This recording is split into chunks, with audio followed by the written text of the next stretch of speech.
오늘은 세상을 향한 섬김이라는 제목을 가지고 여러분들과 함께 말씀을 나눠보도록 하겠습니다. 지난주 말씀을 잠깐 좀 이렇게 다시 한번 기억해 보기 원합니다. 아직까지 섬김은 세상에게 빼앗기지 않은 우리 기독교만의 절대적인 가치다라고 말씀을 드렸습니다. 섬김은 그래서 우리 믿는 성도들에게 있어서 이 섬김은 우리 성도들에게 특권이고 그리고 반드시 수호해야 할, 지켜내야 할 가치입니다. 그렇기 때문에 우리는 섬김을 사는 삶을 살아야 할 줄로 믿습니다. 바로 우리 주 예수 그리스도께서 죄인인 우리를 위해서 우리를 섬기기 위해 자신의 목숨을 대속물로 내어주신 것처럼 말입니다. 사도 요한도 에베소 지역의 가정교회에게 동일한 권면을 그들 가운데 하고 있습니다. 함께 요한일서 3장 16절 말씀 함께 읽겠습니다. 그가 우리를 위하여 목숨을 버리셨으니 우리가 이로써 사랑을 알고 우리도 형제들을 위하여 목숨을 버리는 것이 마땅하니라. 아멘. 사도 요한도 에베소 지역의 가정교회에게 지금 권면하는 것은 무엇입니까? 예수 그리스도께서 우리를 위해서 목숨을 버리신 것처럼 우리도 목숨을 형제들을 위해서 버리는 것이 마땅하다는 것입니다. 하나님의 아들이신 예수 그리스도께서 죄인인 우리를 위해서 보여주셨던 철저한 자기 부인, 가장 낮고 천한 모습으로 사시다가 가장 비참하게 죽으셨던 예수님. 그 예수님과 같이 철저한 자기 부인으로 사랑하고 섬기라라고 성경은 말하고 있는 것입니다. 마찬가지로 우리 또한 철저한 자기 부인으로 사랑하고 섬겨야 될 줄 믿습니다. 누구에게 이 섬김을 베풀어야 하겠습니까? 예수 그리스도를 믿는 믿음 안에서 하나님의 자녀가 된, 하나님 안에서 한 자녀가 된 바로 형제 자매, 우리 교회의 형제 자매들과 그리고 우리 가정 안에 있는 가족들에게 우리는 이 섬김을 베풀어야 할 줄로 믿습니다. 교회 안에서, 가정 안에서 섬김이 없으면 세상 속에서도 섬기는 삶을 살 수 없습니다.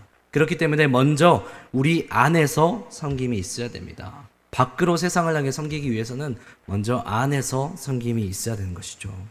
교회 안에서는 형제 자매들을 나보다 더 낫고 귀하게 여기고 한 영혼을 위해서 나라는 이 한 사람을 아낌없이 내어주는 섬김이 있어야 합니다. 그리고 가정 안에서는 가족들을 향해 특별히 말로 우리는 섬길 수 있어야 됩니다. 편하고 가깝다는 이유로 너무 쉽게 말로 우리는 그 말의 화살을 가족들에게 쏠 것이 아니라 말 한마디로 서로를 세워주고 높여주는 말, 축복의 말로 섬겨주어야 한다는 것입니다. 다시 한번 지난 주일의 말씀을 가슴에 새기며 교회와 가정 안에서 이 섬김을 실천하는 저와 여러분이 되기를 주님의 이름으로 축복합니다. 우리 옆에 계신 분들에게 한 번 더 인사하시겠습니다. 앞으로 교회와 가정 안에서 예수님처럼 섬기겠습니다. 좀 길지만 한번 해볼까요? 시작. 앞으로 교회와 가정 안에서 예수님처럼 섬기겠습니다. 아멘. 그렇게 섬기시는 저와 여러분이 되기를 소망합니다. 여러분은 한 주간 누구로 살아가십니까? 한 주의 시작은 주일부터 시작이죠. 교회에서 주일의 예배가 끝나고 세상으로 나아갑니다. 그 한 주간 누구로 사십니까? 여러분은 어떤 존재로 살아가십니까? 먼저 교회 안에서는 성도님, 집사님, 권사님, 장로님, 가정 안에서는 남편, 아내, 부모, 자녀, 할아버지, 할머니. 그렇다면 여러분 세상에서는 여러분 어떤 존재로 살아가십니까? 혹시 남들과 똑같이 직장이나 학교에서만 속한 어떤 사회적인 신분에만 머물러 있는 존재에 그쳐지진 않은지 다시 한번 생각해 보시기 바랍니다. 그 세상 속에서 여기 계신 여러분들은, 거룩한 주님의 날에 예배하러 온 여러분들은 예수 그리스도께 속한 그리스도인으로 살아가고 계십니까? 세상 속에서 나라는 사람의 이 정체성은 무엇입니까? 나는 어떤 존재로 이 세상 속에서 어떤 정체성을 가지고 살아가고 있습니까? 여러분, 정체성이 분명하다는 것은 무엇을 말합니까? 내가 속한 소속감에 대한 분명함을 말합니다. 그리고 그 소속에 따른 책임과 의무, 그리고 더 나아가 존재에 합당한 사명이 분명히 있다는 것을 말하고 있습니다. 다시요, 정체성이 분명하다는 것은 나의 소속감과 나의 의무와 나의 책임과 그와 함께 나의 사명이 무엇인지 안다는 것을 말합니다. 좀 더 쉽게 이야기해 보겠습니다. 학생이라는 정체성을 가지는 분들에게는 학생에 있어서 소속감은 어디에 있습니까? 학교에 있습니다. 학생에게 책임과 의무는 무엇입니까? 학생의 책임은 공부를 해야 되는 것이죠. 그의 의무는 무엇입니까? 가르치는 선생님의 말에, 학교의 방침에 따라서 그것에 따라 공부를 열심히 하는 것이 학생의 책임과 의무입니다. 학생으로서의 사명 또한 마찬가지죠. 배워서 남을 주는 것이 학생의 사명이라 할 수 있겠습니다.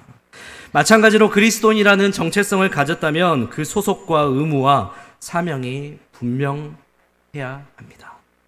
우리의 소속은 어디에 있습니까? 빌립보서 3장 20절에서는 우리는 하나님 나라, 하늘나라의 시민권을 가진 자들이다. 하나님 나라에 우리의 소속이 있다라고 말하고 있습니다. 또한 우리의 의무는 무엇입니까? 예수 그리스도를 향한 그 믿음을 끝까지 변질하지 않고 그 믿음을 끝까지 지키는 것이 바로 우리의 의무가 아니겠습니까? 그리고 우리의 사명은 무엇입니까? 예수님께서 지상 명령하신 것처럼 마태복음 28장 19절부터 20절 말씀을 통해 확인할 수 있습니다. 함께 말씀 읽겠습니다. 그러므로 너희는 가서 모든 민족을 제자로 삼아 아버지와 아들과 성령의 이름으로 세례를 베풀고 내가 너희에게 분부한 모든 것을 가르쳐 지키게 하라. 볼지어다 내가 세상 끝날까지 너희와 항상 함께 있으리라 하시니라. 아멘. 이것이 우리의 사명인 줄로 믿습니다. 할렐루야. 이것이 우리의 소속이고 우리의 책임과 의무인 줄로 믿습니다. 다시 한번 묻겠습니다. 세상 속에서 여러분의 정체성은 무엇입니까? 세상 속에서 여러분은 그리스도인으로 살기 위해서 어떻게 살고 어떻게 준비하고 계십니까? 오늘 본문 속에서도 예수님께서 제자들과 예수님을 따르는 무리들에게 세상 속에서 그들의 정체성, 그리고 세상 속에서 자신들의 정체성에 합당한 삶이 무엇인지를 가르쳐주고 있습니다. 우리 함께 오늘 본문 말씀 속에 한 걸음 더 깊이 들어가 말씀을 통해 확인해보고 살펴보도록 하겠습니다. 오늘 본문은 예수님께서 이 산 위에서, 그러니까 우리가 일반적으로 생각하는 산이 아니라 어떤 동산과 같은, 언덕과 같은 그런 산 위에서 제자들과 그 예수님을 따르는 무리들에게 주는 가르침, 흔히 산상수훈이라고 합니다. 오늘 본문 이전에 산상수훈의 첫 번째 가르침은 무엇입니까? 바로 팔복에 대한 가르침입니다. 팔복의 내용은 무엇입니까? 하나님 나라의 백성으로서 우리가 마땅히 살아야 할 그 지침들, 하나님 나라의 백성으로서 이 땅에서 살아가야 할 지침들과 함께 그 지침들을 살아냈을 때 그들이 받을, 하나님 나라의 백성들이 받을 그 8가지 복에 대해서 예수님께서는 가르쳐주고 계십니다. 그러면서 팔복의 마지막 가르침을 마치면서 예수님께서는 그들이 받을 복과 함께 이 세상에서 그 복과 함께 동시에 받을 것이 있다라고 말씀하십니다. 함께 마태복음 5장 12절 말씀을 함께 말씀을 통해 확인해 보도록 하겠습니다. 제가 읽겠습니다. 마태복음 5장 12절입니다. 기뻐하고 즐거워하라. 하늘에서 너희의 상이 큼이라. 너희 전에 있던 선지자들도 이같이 박해하였느니라. 아멘. 예수님께서 지금 5장 12절에 팔복의 가르침을 마무리하면서 그 마지막을 어떻게 맺으십니까? 복과 함께 그들이 받을 것에 대해서 이야기합니다. 그것은 바로 박해라고 하는 것이죠. 박해.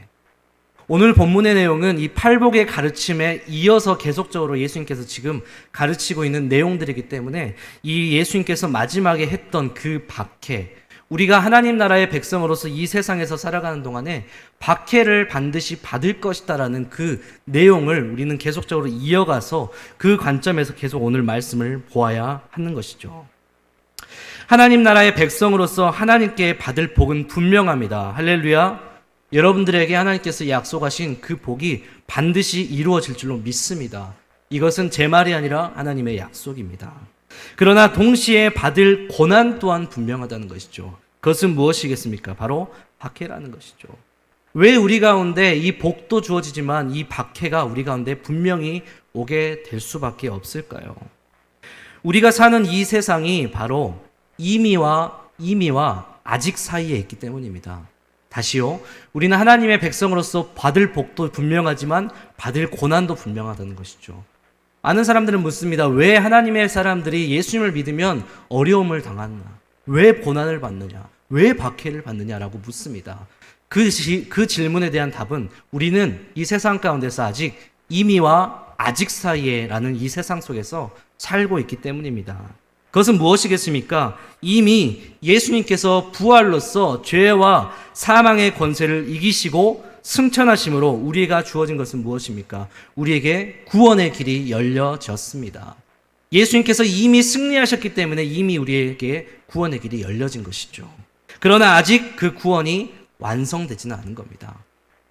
이미 열려졌지만 아직 이 구원이 완성되지 않았습니다. 우리에게 있어서 구원의 완성은 언제 이루어집니까? 바로 예수님의 재림. 예수님께서 다시 오실 그때 그 구원이 완성됩니다. 그렇기 때문에 아직 예수님께서 재림하지 않으셨기 때문에 우리가 사는 이 세상은 이미와 아직이라는 그 사이에서 우리는 살고 있는 것입니다. 좀 더 쉽게 말씀을 드리면 예수 그리스도를 믿는 저와 여러분은 이미 구원의 길을 열어놓으신 예수님 때문에 이 땅에서 천국의 삶을 누리며 살 수 있게 되었습니다. 할렐루야! 그러나 아직은 예수님께서 재림하지 않으셨기 때문에 천국이 아닌 이 세상 가운데에서 우리는 살아가고 있다는 말입니다. 그렇기 때문에 하나님 나라의 백성이지만 이 세상에서 살고 있는 우리는 이 세상에서부터 오는 모든 고통과 아픔과 그 모든 삶의 문제를 맞닥뜨리며 박해를 받으며 이 세상 가운데서 살아가고 있는 것입니다. 우리가 받는 박해는 무엇이죠? 직장에서, 가정에서, 우리가 속한 이 공동체 안에서 우리는 그곳에서 박해를 받습니다. 예수님 당시에 그 박해, 로마의 어떤 황제의 박해, 그것이 아니라 지금 우리가 겪는 이 수준의 박해는 우리가 가장 가까운, 우리가 속한 직장, 가정 혹은 공동체 그 안에서 오는 박해들입니다. 불신자들과 세상의 논리로 인해서 충돌되는 여러 가지 문제들로 인해서 우리는 이곳에서 박해를 받죠. 예를 들어 볼까요? 자주 듣는 얘기긴 하지만 우리 직장을 가지신 분들 가운데에서 직장 가운데 반드시 회식의 자리를 피할 수 없고 그 회식의 자리 가운데 술자리를 피할 수가 없습니다. 예수님을 믿는다는 그 이유 때문에 그 술자리에서 그 술을 거부하는 순간 우리에게 오는 것은 무엇입니까? 조롱으로부터 시작해가지고 교회의 욕, 너 평소에 그렇게 살지 않잖아 라는 것까지 이어집니다. 더 나아가서 가정에서 한번 볼까요? 예수님을 믿는 가정과 믿지 않은 가정과 결혼을 했을 때 어떤 일이 벌어집니까? 고부간의 갈등, 여러 가지 제사적인 문제, 여러 가지 가정 가운데에서 계속적으로 부딪히는 그런 문제들이 우리가 삶 가운데 가장 많이 받는 박해라고 할 수 있겠습니다. 이것이 박해죠. 그것이 우리 하나님 나라의 백성들이 받는, 이 세상 가운데 받는 세상의 논리와 하나님의 그 말씀을 기준으로 사는 우리 가운데 계속해서 충돌이 오고 계속해서 우리가 받는, 일방적으로 받는 박해라는 것입니다. 그런 박해 가운데 여러분 불평하지 마시기 바랍니다. 박해를 받는 것은 오히려 우리가 예수 그리스도를 믿는 그리스도인으로서 정체성을 분명하게 하고 살고 있다는 것을 의미합니다. 박해 가운데, 고난 가운데 유익이 있음을 다시 한번 기억하시기 바랍니다.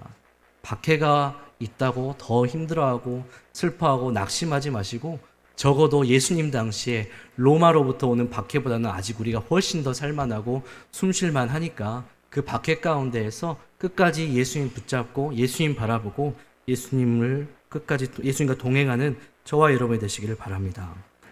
그래서 예수님께서는 하나님의 백성인 우리가 받을 복과 우리가 받을 이 박해가 분명하다는 것을 말씀하시면서 오늘 본문의 말씀들, 오늘 본문의 가르침들을 계속해서 전개해 나가셨습니다.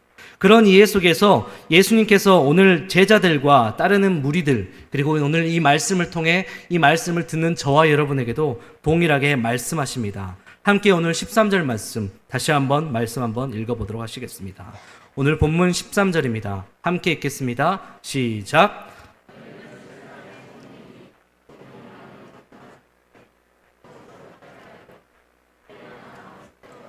다만 밖에 버려져 사람에게 밟힐 뿐이니라. 아멘. 먼저 예수님께서 우리 가운데 선언하시는 것은 무엇입니까? 너희는 세상의 소금이라고 말씀하십니다. 마태복음의 저자는 당연히 마태입니다. 이 마태가 1세기 당시 초대교회에 있는 유대교에서 개종한 유대인 그리스도인들, 그러니까 원래 유대교에 있었던 그들 가운데 예수님의 복음을 영접한 유대인 그리스도인들을 위해서 쓴 복음서가 바로 마태복음입니다. 그렇기 때문에 유대인들의 문화와 이 사고방식, 그리고 구약 성경을 중요시하는 유대인들을 위해서 구약 성경의 내용들을 많이 인용하면서 이 마태복음을 기록을 한 것입니다. 좀 더 쉽게 말씀드리자면, 제가 지금 작년부 설교를 하고 있는데 이 자리에서 중고등부 수준의 설교를 하면은 여러분들이 좀 중고등부가 쓰는 그 언어를 사용하면 이해할 수 없으시겠죠. 그러나 작년부의 수준에 맞춘 단어와 그리고 그런 내용들을 말씀을 할 때 훨씬 이해가 쉽게 되는 것처럼, 마태 또한 그 유대교에 있는 유대인 그리스도인들에게 그들의 생각과 그들의 사고방식과 그들의 문화를 접목시켜서 이 마태가 지금 이 예수님의 가르침을 풀어서 설명을 하고 있다는 것입니다. 그래서 우리는 말씀을 볼 때 그 유대인들의 그 문화와 유대인들의 사고방식을 조금씩 우리가 한번 살펴보고, 그리고 그것을 참고해야만이 오늘 말씀을 조금 더 쉽게 이해할 수 있는 것입니다. 먼저 우리가 잘 알고 있는 것처럼 소금의 역할, 그리고 성경 속 소금의 역할을 먼저 여러분들과 함께 보도록 하겠습니다. 그 전에 우리 옆에 계신 분들에게 서로 인사하시겠습니다. 세상의 소금이십니다. 자, 이제 소금이신 여러분들, 이제 소금의 역할에 대해서 좀 우리가 함께 살펴보도록 하겠습니다. 소금의 역할, 가장 대표적인 것은 맛을 내기 위함이고, 그리고 부패를 방지하기 위함이란 것은 너무나 잘 알고 계실 것입니다. 우리 성경 속에서 어떻게 그 소금이 사용되어져 있는지 함께 말씀 몇 구절을 좀 보도록 하시겠습니다. 우리 민수기 18장, 출애굽기 30장 35절 말씀 함께 보도록 하겠습니다. 함께 말씀 읽겠습니다. 시작. 그것으로 향을 만들되 향 만드는 법대로 만들고 그것에 소금을 쳐서 향을 성결하게 하고, 소금을 쳐서 성결하게 하고. 이것은 지금 향유를 만드는 그 과정을 말하고 있습니다. 이 향유, 제사의 도구로 사용되어지는 이 향유를 만들기 위해서 이 향유를 깨끗하고 성결하게 하기 위해 사용되어지는 게 뭐라고요? 바로 소금이라는 것입니다. 성경 속에서 사용되는 소금의 역할을 첫 번째는 바로 성결하게 하는 것, 깨끗하게 하는 것입니다. 마찬가지로 소금인 저와 여러분은 성결하게 하는 역할, 성결하게 해야 하는 의무가 있다는 것입니다. 민수기 18장 19절부터 20절 말씀 이어서 읽어보도록 하시겠습니다. 우리 19절 말씀만 읽겠습니다. 시작. 이스라엘 자손이 여호와께 거제로 드리는 모든 성물은 내가 영구한 몫의 음식으로 너와 내 자녀에게 주노니 이는 여호와 앞에 너와 내 후손에게 영원한 소금 언약이니라. 아멘. 소금 언약. 그러니까 언약을 체결하기 위해서, 그 언약을 체결하는 것을 확인하기 위해서 사용되어진 게 바로 소금이라는 겁니다. 여러분, 소금은 쉽게 잘 변하지 않습니다. 물에 들어가거나 불에 하지 않은 이상은 소금은 쉽게 변하지 않습니다. 썩지도 않습니다. 마찬가지로 지금 언약을 체결하기 위해서 소금을 사용하여졌다는 것은 이 소금이 쉽게 변하지 않는 것처럼 우리가 세상의 소금으로서 이 세상 가운데에서 우리의 믿음을 지켜나가는 것,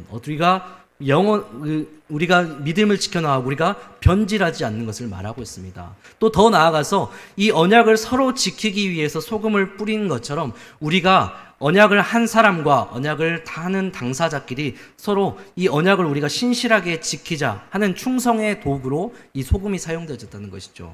그러니까 두 번째 소금의 역할은 무엇입니까? 쉽게 변하지 않는 것과, 그리고 쉽게 변하지 않는 것과 충성한다. 소금으로서 이 땅 가운데에서 역할을 다하고 충성하겠다는 의미가 바로 성경 속에서 두 번째로 사용되는 소금의 역할입니다. 세 번째 보도록 하겠습니다. 골로새서 4장 6절 말씀입니다. 함께 말씀 읽겠습니다. 너희 말을 항상 은혜 가운데에서 소금으로 맛을 냄과 같이 하라. 그리하면 사람에게 마땅히 대답할 것을 알리라. 아멘. 지난주에 가정 안에서 우리가 섬기기 위해서 필요한 것이 무엇이라고 말씀드렸습니까? 바로 말이라 했습니다. 여기서 세 번째 소금의 역할은 무엇입니까? 은혜 가운데서 마치 소금으로 그 맛을 낸과 같이 그 맛을 낸과 같이 서로 말을 하라. 그러니까 서로가 말을 할 때 쓴 소리, 어떤 독한 소리가 아니라 그 맛을 냄과 같이 상대방에게 듣기 좋은 그리고 상대방을 세워주는, 상대방을 위해서 그 말로 섬기라는 것이 세 번째 소금의 역할이라 하는 것입니다. 우리는 말로 섬길 수 있어야 됩니다. 말로 섬길 때 이 소금처럼 특별히 옆에 있는 분들뿐만 아니라 내 가족과 내 주변에 있는 사람들 가운데 말로 세워주고 말로 축복하는 것을 계속적으로 해줘야 됩니다. 저희 중고등부에서는 예배 드릴 때마다, 시작할 때마다 우리 친구들이 잘 따라하진 않지만 항상 언어 훈련을 합니다. 살리는 말, 그 말을 통해서 하고, 자꾸 옆 사람에게 자신 살리는 말 스스로 하게 하고, 그리고 믿음으로 예수 그리스도를 고백하게 합니다. 마찬가지로 여러분의 삶 가운데에도 여러분의 말을 통해서 여러분의 가정 안에서 자녀들 가운데 살리는 말, 세우는 말, 축복의 말로 계속해서 여러분의 말이 소금과 같이 맛을 내는 말로 여러분을 섬기는 저와 여러분이 되기를 소망합니다. 이어서 여러분 이제 성경의 역할들을 보았는데, 이제는 유대인들 그리스도인들을 위해서 이 마태복음이 썼다고 말씀드렸잖아요. 유대인들의 어떤 문화적 사고 방식에 대해서 조금 소금의 역할을 좀 설명을 좀 드리고 싶습니다. 먼저 예수님께서 세상의 소금이라고 말씀하셨죠. 근데 여기서 말한 세상은 우리가 알고 있는 세상이 아니라 원어의 의미를 보니까 땅이라는 의미가 있습니다. 그러니까 예수님께서 땅의 소금이 되라라고 지금 말씀을 하신 거죠. 두 번째, 예수님께서 세상의 빛이 되라는 것은 우리가 일반적으로 알고 있는 세상, 우주를 말하는데, 첫 번째로 세상의 소금이 되라고 말씀하신 것은 땅의 소금이 되라는 겁니다. 땅. 근데 유대인들의 문화적 그 이해 속에서 이 땅이라는 것은, 흙이라는 것은 어떤 것을 의미하냐면 바로 화덕을 의미합니다. 화덕. 한번 화면을 좀 준비해 주시면 보여주시면 좋겠습니다. 네. 여기는 이제 지금도 유대 그 지역에서 이렇게 화덕을 이렇게 만들고 있는데, 이렇게 어떤 흙으로 빚어진 이 화덕. 이 유대인들의 사고방식 속에서 이 흙이라고 하는 것, 땅이라는 거 하는 것은 그 당시에 화덕을 말합니다. 화덕. 그러니까 흙으로 화덕을 만드는 것처럼 말이죠. 근데 예수님께서는 지금 그들 가운데 한마디로 이렇게 말씀하신 것이죠. 땅의 소금이 되라는 것은 한마디로 화덕의 소금이 되라는 말과 똑같습니다. 근데 예수님께서 이 화덕의 소금이 되라고 하신 이유가 뭐냐면요. 여러분, 화덕의 그 용도가 무엇입니까? 아까 그림에서도 보았던 것처럼 화덕 위에 온도를 높이고 그 위에 빵을 올립니다. 그러면 그 빵이 어떻게 될까요? 시간이 지나면 구워지게 되고 부풀어 오르게 되고 먹을 수 있는 빵이 되게 하는 것이죠. 근데 이 화덕의 소금이라는 것은 이 빵을 화덕에 불을 피우기 위해서 당시에 뭐가 사용되냐면 동물들의 그 대변이 사용되었습니다. 근데 이 동물들의 대변을 말려가지고 이 비료를 이것을 그 불을 지피기 위한 하나의 원료로 사용했는데, 이것을 그냥 불로 지피면 쉽게 불이 붙지 않기 때문에 이 불이 붙기까지의 불쏘시개의 역할을 하는 게 바로 소금이라고 하는 것입니다. 여러분, 대하구이 드실 때 뭐가 깔려 있죠? 소금이 깔려 있습니다. 소금은 어느 정도의 그 열이 가면 그 열을 계속적으로 내고 불쏘시개 역할을 한다는 것이죠. 다시 말해서 이 세상의 소금, 화덕의 소금이라는 것은 한마디로 이 화덕 위에 붙어있는 빵을 부풀어 오르게 하는 불쏘시개 역할을 하는 게 바로 소금, 저와 여러분이라고 성경은 말하고 있습니다. 근데 여러분, 중요한 것은요, 여기에 중요한 이 화덕 위에 붙어진 빵이 중요합니다. 마태복음 13장 33절에서는 예수님께서 이 천국을 어떻게 비유하시냐? 누룩의 빵으로 비유하십니다. 예수님께서는 마태복음 13장 33절에 천국을 누룩의 빵으로 비유하신 것이죠. 다시 말해서 예수님께서 이 화덕의 소금이 되라고 하는 것은 이 누룩의 빵이 화덕 위에 붙여져 가지고 이 빵이 부풀어 오르고 먹을 수 있게끔, 크게끔 자랄 수 있게끔 하게 하는 것, 그 불쏘시개 역할을 하는 것이 바로 소금이라고 하는 것입니다. 다시 말해서 오늘날에 우리에게 적용할 수 있는 것은 무엇입니까? 소금, 우리가 이 세상 가운데에서 소금의 역할, 불쏘시개 역할을 하는 것은 하나님 나라가 부풀어 오름, 하나님 나라가 확장되기 위해서 그것을 위해 불쏘시개 역할을 하는 게 바로 저와 여러분의 역할이라고 한다는 것입니다. 그래서 예수님께서는 세상의 소금이라고 우리 가운데 말씀을 하고 있습니다. 근데 중요한 것은 세상의 소금이 되어주겠니? 되라가 아닙니다. 이미 세상의 소금이니라고 이렇게 선언하셨습니다. 다시 말해서 예수님을 믿고 따르는 저와 여러분, 제자들과 그 모든 무리들 가운데 예수님께서는 말씀하시기를 예수님을 믿는 그 순간부터 우리의 존재가, 우리의 정체성이 바로 세상의 소금이 된다는 것입니다. 여러분이 이 세상 가운데 소금의 역할을 하지 못하고 살지 못하여도 그럼에도 예수님께서는 우리를 뭘로 바라보신다고요? 소금, 세상의 소금으로 바라보신다는 것입니다. 그렇기 때문에 예수님께서는 세상의 소금이 되라고 우리 가운데 말씀을 하시면서 이 소금이 맛을 잃어버리지 않듯이 우리는 이 세상 가운데에서 이 소금으로서 역할을 다 하라고 성경은 말하고 있습니다.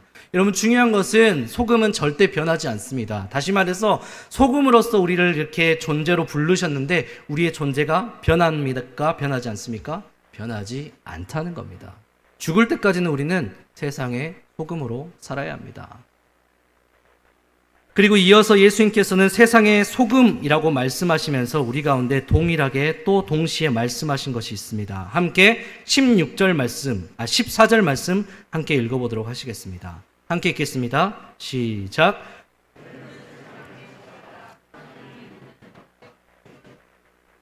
아멘. 너희는 세상의 빛이다라고 말씀하십니다. 여러분, 앞서 말씀드린 것처럼 여기서 두 번째 말하는 세상은 우리가 실제 사는 세상, 그리고 우주를 말하고 있습니다. 코스모스. 이 세상을 말합니다. 그러나 그 속에서 우리 가운데 말씀하신 것은 세상 가운데, 그리고 하나님께서 주신 이 우주적인 상황, 그 세계 가운데에서 우리는 빛이다라고 말씀을 지금 하고 있습니다.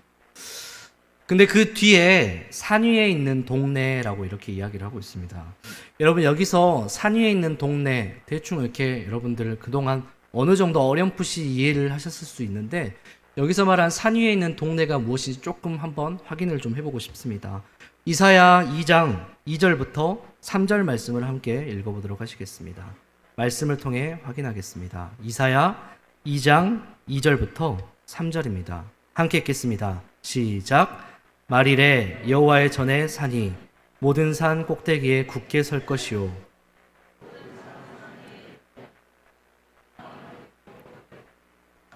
많은 백성이 가며 이르기를 오라 우리가 여호와의 산에 오르며 야곱의 하나님의 전에 이르자. 그가 그의 길을 우리에게 가르치실 것이라. 우리가 그 길로 행하리라 하리니 이는 율법이 시온에서부터 나올 것이요 여호와의 말씀이 예루살렘에서부터 나올 것임이라. 아멘. 지금 3절에서 뭐라고 말합니까? 산은 바로 여호와의 산을 말합니다. 우리가 흔히 알고 있는 시온산, 시온산은 바로 하나님 나라 천국을 지금 말하고 있습니다.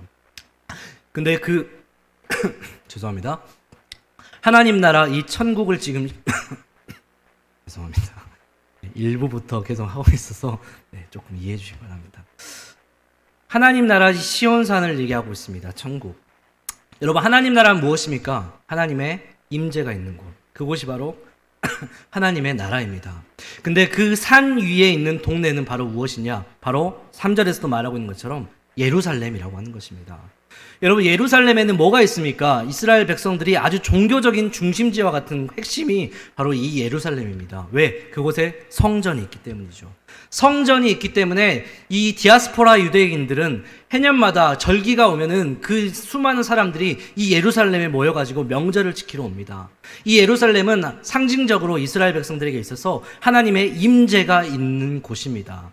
그곳이 바로 이 시온산, 하나님의 임재가 있는 그 산 위에 세워진 예루살렘, 산 위에 있는 동네라고 하는 것입니다. 근데 예수님 당시에 이 예루살렘은 어떤 모습입니까? 우리가 복음서에서도 잘 알고 있는 것처럼 예수님께서 마지막에 이제 고난을 당하시러 들어가실 때 이 예루살렘의 모습은 어떻습니까? 그들 안에 있는 누가 있습니까? 종교 지도자들, 바리새인, 사두개인들, 종교 기득권자들이 가득 그곳에서 힘을 발휘하고 권세를 발휘하는 곳이 바로 이 예루살렘이라고 하는 곳입니다. 근데 그곳에서 이 종교 지도자들이 무엇을 했죠? 자신들이 가지고 있는 그 기준으로 백성들에게 무거운 짐을 심어줬습니다. 자신들이 가지고 있는 어떤 그 613가지 나되는 그 율법을 가지고 백성들에게 수많은 무거움을 주고, 그리고 뒷돈을 챙기고 자신의 탐욕을 채워나가는 모습들, 그 안에 예루살렘에 있었던 것입니다. 그래서 예수님께서는 그 예루살렘에 입성하신 다음에 제일 먼저 한 것이 뭡니까? 성전 척결이죠. 그곳에서 장사하는 사람들 가운데 독사의 자식들아라고 심한 욕을 하면서 그들을 정죄하고 그들을 때리고 그들에게 훈계를 하고 그들의 모든 상을 뒤집어 엎어버리셨습니다. 그 당시에 예루살렘, 그곳은 한마디로 지금 범죄와 불법이 가득한 하나님의 영광과 하나님의 임재를 잃어버린 그 예루살렘 성의 모습이라는 것이죠. 원래 이 예루살렘은 하나님의 성전이 있기 때문에 하나님의 영광과 하나님의 임재가 가득한 곳이 되어야 되는데 예수님 당시의 예루살렘은 하나님의 영광과 하나님의 임재 또한 찾아볼 수가 없었습니다. 그래서 예수님께서는 이 예수님을 따르는 제자들과 백성들에게 말하죠. 세상의 빛이라. 산 위에 있는 동네 예루살렘이 이 빛을 숨기지 못할 것이다. 지금 예수님께서 그들 가운데 하신 말씀은 무엇입니까? 한마디로 이겁니다. 너희가 빛으로서 그 예루살렘 가운데 하나님의 영광과 하나님의 임재를 잃어버린 이 예루살렘 가운데 빛으로서 하나님의 영광과 하나님의 빛을, 하나님의 임재를 다시 한번 회복하라는 것입니다. 여러분, 한국교회 지금 어떻습니까? 우리의 눈에는 그렇지만 세상 사람들이 봤을 때 한국교회 혐오의 대상입니다. 하나님의 영광과 하나님의 임재 기대하지도 않습니다. 방역수칙 생길 때마다 가장 먼저 주의를 받고 가장 먼저 이야기가 나온 것이 바로 교회가 되어버렸습니다. 그만큼 교회 안에서 우리가 빛으로서 역할들을 제대로 감당하지 못했기 때문에 세상 사람들 가운데 이 하나님의 영광스러운 빛을 제대로 드러내지 못했기 때문에 펼쳐진 일입니다. 지금 우리가 있는 이 교회, 모든 교회들이 예루살렘이 되었습니다. 예수님 당시에. 그래서 예수님께서는 세상의 빛이 되라고 말씀하십니다. 동일하게 저와 여러분도 세상의 빛이 되어야 합니다. 무엇입니까? 세상 속에서 진짜 참 빛으로 오신 예수님을 드러내야 합니다. 예수님이 어떤 분인지 나타내고 보이는 삶을 살아야 합니다. 그래야만이 세상 사람들 또한 우리의 모습을 통해서 세상 사람들은요, 여러분, 예배, 화려한 예배, 말씀 안 듣습니다. 그들이 하나님의 임재를 경험할 수 있는 기회조차 없습니다. 그들이 유일하게 하나님의 영광과 하나님의 살아계심을 볼 수 있는 기회는 딱 하나예요. 교회에 오거나, 두 가지입니다. 그들이 교회에 오거나, 와서 예수님 만나거나, 아니면 우리의 모습. 그거밖에 없습니다. 근데 그분들이 교회에 올까요? 안 온다는 말이죠. 그러면 한 가지 남은 건 뭡니까? 우리의 모습입니다. 우리가 빛으로서 사냐, 살지 못하느냐에 따라서, 그거에 따라서 세상 사람들은 그 하나님의 살아계심, 그 하나님의 영광스러운 그 임재에 들어가느냐, 들어가지 못하느냐에 결정이 된다는 것입니다.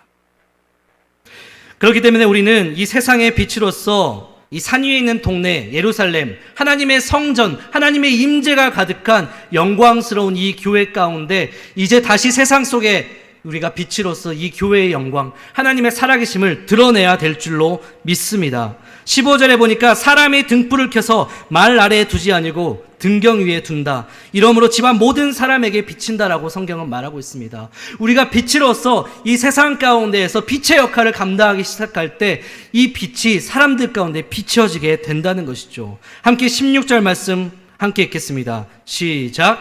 이같이 너희 빛이 사람 앞에 비치게 하여 그들로 너희 착한 행실을 보고 하늘에 계신 너희 아버지께 영광을 돌리게 하라. 아멘. 지금 성경에서도 예수님께서도 말씀하고 있는 것처럼 우리의 빛을 사람 앞에 비치게 하라라고 말하고 있습니다. 근데 여러분, 여기서 말하는 우리의 빛, 여기서 말하는 우리의 16절에서 말하는 우리의 빛은 무엇이냐면요, 바로 참빛을 말합니다. 요한복음 1장에 말하는 참빛인 예수님을 말하고 있습니다. 할렐루야. 여러분, 우리가 예수님께서 소금과 빛이라고 말씀하셨는데 소금과 빛이 될 수밖에 없는 이유가 있습니다. 그건 무엇입니까? 예수 그리스도 때문이죠. 예수 그리스도. 그 예수 그리스도가 아니면 우리는 세상에서 소금과 빛이 될 수가 없습니다. 예수님 때문에 우리는 소금과 빛이 된 것입니다. 그렇기 때문에 우리가 그 참빛이신 예수님을 이 세상 가운데 드러내야 합니다. 그것이 바로 우리가 세상을 향한 섬김의 모습인 줄로 믿습니다. 여러분, 세상 사람들은 어떻습니까? 아니요, 예수님 당시의 사람들은 어떻습니까? 예수님께서 이 땅 그 갈릴리 지역과 가버나움 지역에서 주로 활동을 하셨는데 그 지역은 어떻습니까? 그리고 예수님께서 만난 사람들은 어떻습니까? 병든 자들, 귀신 들린 자들, 가난한 자들, 소외된 자들, 모든 아픔, 질병, 인생의 빛을 경험하지 못하고 어둠에 허덕이고 있는 그 사람들을 향해서 예수님께서 그들을 만나 주셨죠. 마찬가지로 우리가 그 빛이신 예수님, 그 빛이신 예수님을 우리 가슴에 품고 그 빛이신 예수님을 비추게 해야 됩니다. 사람들 가운데 여전히 예수님을 모르는, 어둠에 허덕이고 있는, 어둠의 삶을 살고 있는, 그 어둠 가운데서 고통받고 신음하고 있는 그들의 삶 가운데 들어가서 예수님께서 그러하셨듯이 그들을 섬기고 베풀고 사랑을 전하고 복음을 전하고 예수님의 그 빛을 드러내기 시작할 때 그들이 예수님을 영접하는 그 순간 그 안에 빛이 비춰지게 된다는 것입니다. 하나님의 임재와 하나님의 영광이 그들 가운데 드러나게 된다는 것입니다.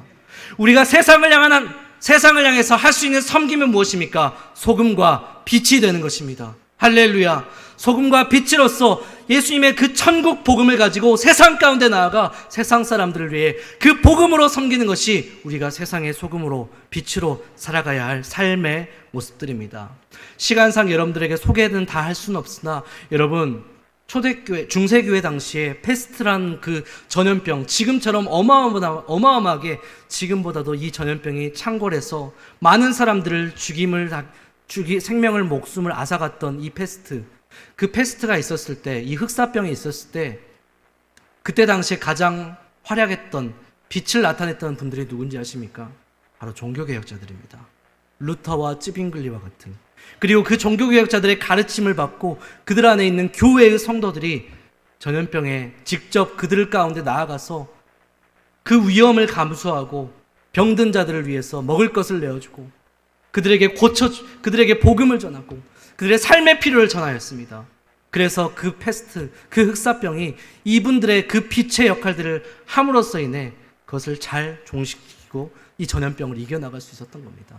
우리의 지금 시대 또한 동일한 것 같습니다. 코로나라는 이 전염병이 창궐하고 있는 시대 가운데서 우리가 빛으로서, 소금으로서 우리가 할 수 있는 것은 무엇이겠습니까? 여러분들 계속해서 기도하시면서 이 상황 가운데서 어떻게 해야 될지는 주님께서 가르쳐 주시면 알겠지만 각자가 또 가지고 있는 그 삶의 그 섬김의 모습은 다르겠지만 분명한 것은 이 어려운 시대 가운데서 우리가 그냥 넉넉히 언제 지나갈까? 빨리 지나가서 우리가 교회에서 함께 교제하고 식사하고 이랬으면 좋겠다. 이게 아니라 세상에 나아가서 세상의 소금과 빛으로서 역할들을 감당을 해야 된다는 것입니다. 말씀을 맺겠습니다. 우리는 세상의 소금입니다. 세상의 빛입니다. 예수님을 믿는다고 한다면 여러분 이미 소금이시고 빛이십니다. 존재로서의 최선을 다하는 것, 존재의 열정을 다해서 사는 것이 우리가 이 세상 가운데서 살아가야 할 책임이고 의무입니다. 우리의 사명인 줄로 믿습니다. 8월 한 달 섬김의 달뿐만 아니라 앞으로의 우리 모든 성도님들의 삶 가운데 정말로 우리가 이 세상을 향해 긍휼함과 사랑하는 마음을 가지고 그 복음을 가지고 세상을 섬기고 세상 가운데 아직도 어둠 가운데 헤매이고 있는 그분들 가운데 복음으로 섬기는 저와 여러분이 되기를 주님의 이름으로 축복하고 주님의 이름으로 부탁드립니다. 우리 옆에 계신 분들에게 한 번 더 서로 인사하시겠습니다. 세상의 소금이시고 세상의 빛이십니다. 다시 한번 인사하시겠습니다. 세상 가운데 소금과 빛으로 섬깁시다. 아멘. 오늘 말씀들을 가슴에 새기면서 이 시간 함께 찬송가 516장 함께 찬송하시고 함께 기도하도록 하시겠습니다.